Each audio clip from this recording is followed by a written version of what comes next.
এখন বালিতে কিচ্ছু দেখা যাচ্ছে না, হাজার হাজার দর্শক কিন্তু দেখতে পাচ্ছেন চারিদিকে কিন্তু রয়েছে। এই যে দেখতে পাচ্ছেন হাজার হাজার দর্শক।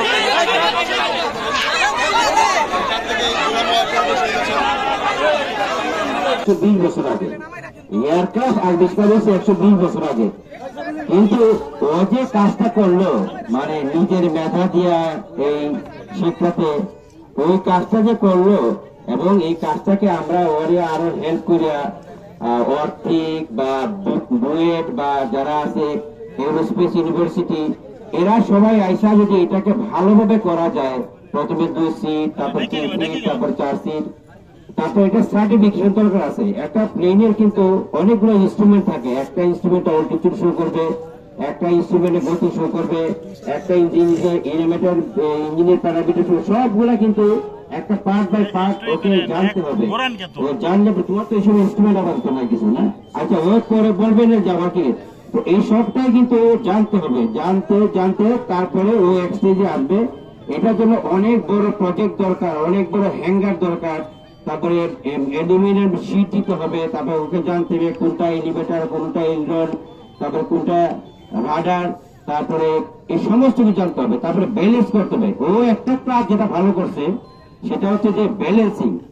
অনেকে প্লেন যখন বানায় ও তো সামনে বসে, ধরো তো মেকটা বলে দিই, হ্যাঁ অনেকে প্লেন বানায় যেমন ধরে এটা একটা প্লেনে যদি ওর সামনে বসা আছে ইঞ্জিনটা পিছনে, কোনো কারণে যদি ওর ওয়েট বেশি হয় ইঞ্জিনের থেকে তো টেক অফ করার পরে এরকম পড়ে যাবে, ক্রাশ করবে।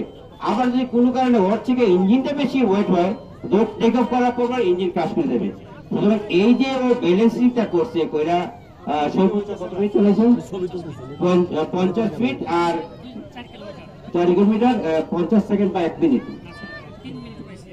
আচ্ছা তাহলে ও বাঘ বেরবে। এই যে জিনিসটা ওকে তুমি তো স্পিডটা তো আন্দাজ করতে পারো না, মিটার আছে কোনো স্পিড আছে সেন্টিমিটার, আর অল্টিটিউড বোঝা যায়, আচ্ছা অল্টিটিউড বোঝা যায় না।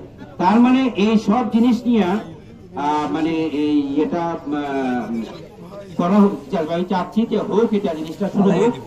যেমন টার্কিতে ড্রোন বানায়, এই ড্রোনটার ব্যাপক জনপ্রিয়।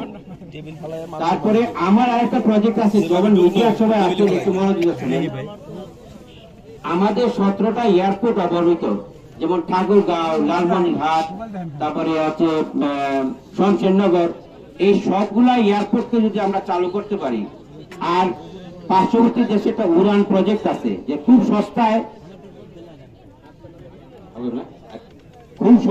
আপনার ইয়ে করতে পারে, এই ফ্লাইট দিতে পারে।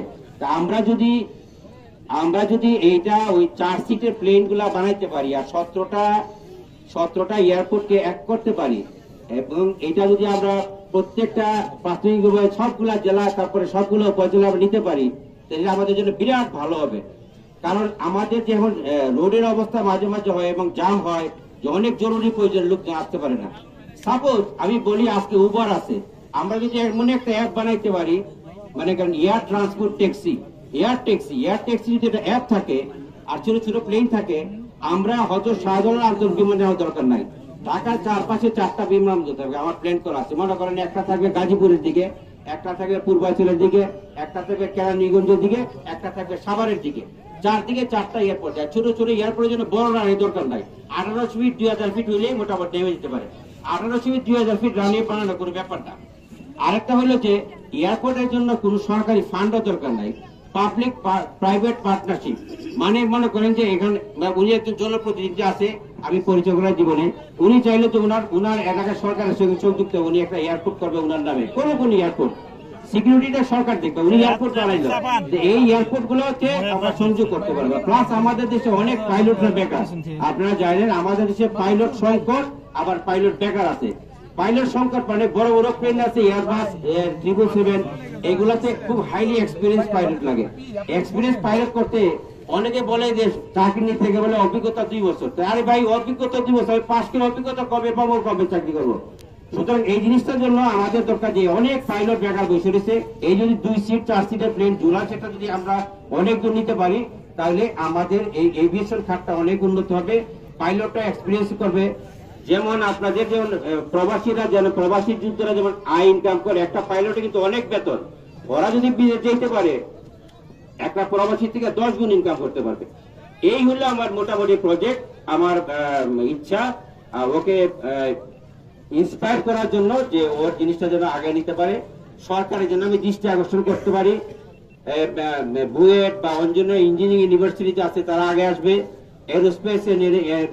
এরোস্পেস ইউনিভার্সিটি আছে লালমনিরহাটে, ওরাও আগে আসবে। আর আমার পক্ষে থেকে আমরা হচ্ছে পাইলট, আমরা কিন্তু ইনস্ট্রুমেন্ট বুঝি, কিন্তু ইনস্ট্রুমেন্ট মেকানিজমটা একটা অন্য চ্যাপ্টার।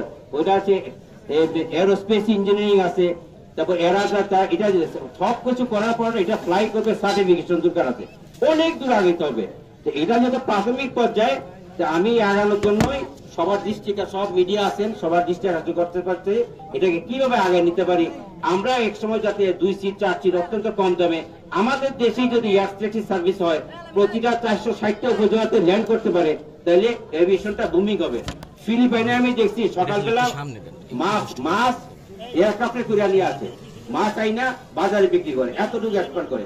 তা আজ এ পর্যন্তই আপনারা বললেন। আর এখানে জুলাস কিছু এখন বলবে, ওর যে আবিষ্কারটা কিভাবে করলো 2 বছরে পাই করে, এখন জুলাস বলবে।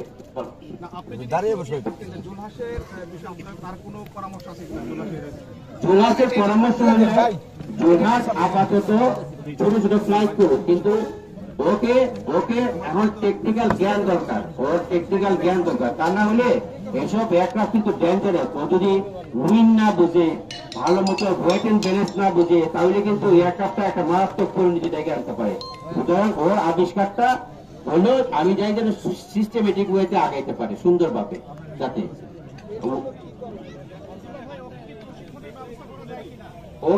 ওকে ও এইচএসসি পাস না, তোমার কি এসএসসি সায়েন্সে ফিজিক্স ম্যাথমেটিক্স আছে?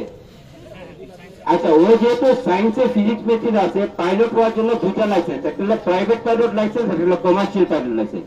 আর আমরা যারা আমাদের হলো এটিপিএল এয়ারলাইন ট্রান্সপোর্ট পাইলট লাইসেন্স, 3 ধরনের ক্যাটাগরি। ওর যেমন এসএসসি আছে, সায়েন্স আছে, ওকে যেগুলো ফ্লাইং ক্লাবে ভর্তি করা দেওয়া হতে পারে একেবারে। হ্যাঁ, ওকে ফ্লাইং ক্লাবে ভর্তি করা দিল, ও ফ্লাইং কমপ্লিট করলো 40 ঘন্টা আর 9টা সাবজেক্ট পাস করলে প্রাইভেট পাইলট লাইসেন্স হয়ে গেল।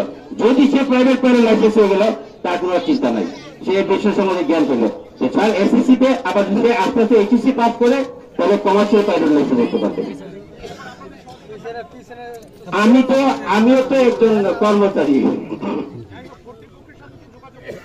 প্রতিকূলতা যোগাযোগ আছে। যদি ওনারা, আমি আপনারা মিডিয়া বলতেছি, ওর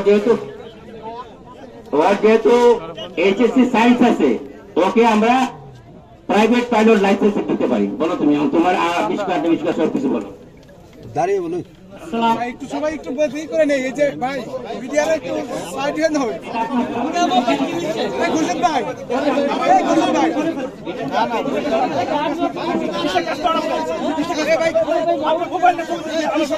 গ্রামের একজন ছেলে, আমার বাবার নাম মোহাম্মদ জলিল মোল্লা।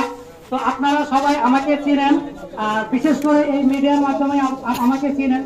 তো সবাই আমাকে সাপোর্ট করেছেন, সেটা অব্যাহত রাখেন, কেউ বিশৃঙ্খলা করবেন না। আর আমাদের মাঝে আজকে আসছেন, অনেকেই আসছেন, তো তাদের কথাগুলো মনোযোগ দিয়ে শুনেন, এটাই আমার কামনা।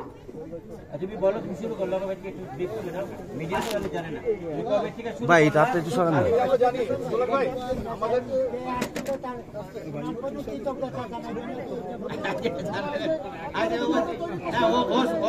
শেষ করুক নাকি?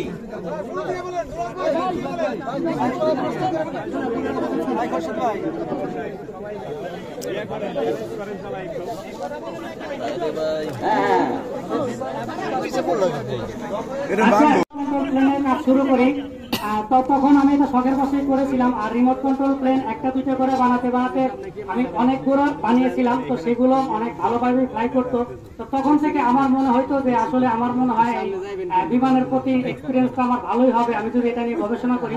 তো তখন আমার মনে চাই যে আমি একটা আল্ট্রালাইট তৈরি করি, যেটা দিয়ে আমি উঠতে পারবো। তো সেখান থেকে আজ থেকে 2 বছর আগে আমি এই বিমানটা বানানোর কাজ শুরু করি।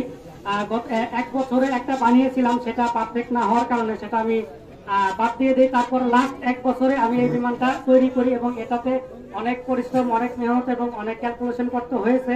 অবশেষে আল্লাহর রহমতে এটির ওয়েট ব্যালেন্স এবং সবকিছু সঠিকভাবে হওয়ার কারণে এটাকে আমি টেক অফ করতে পেরেছি। আর বিশেষ করে এটাকে আমি কখনোই বেশি উপরে ওঠানোর চেষ্টা করিনি, মিনিমাম 40-50 ফিট উঠিয়েছি, যেটা অনেক সুন্দরভাবে আমি ব্যালেন্স এবং টেক অফ এবং ল্যান্ডিং করে আপনাদেরকে দেখিয়েছি।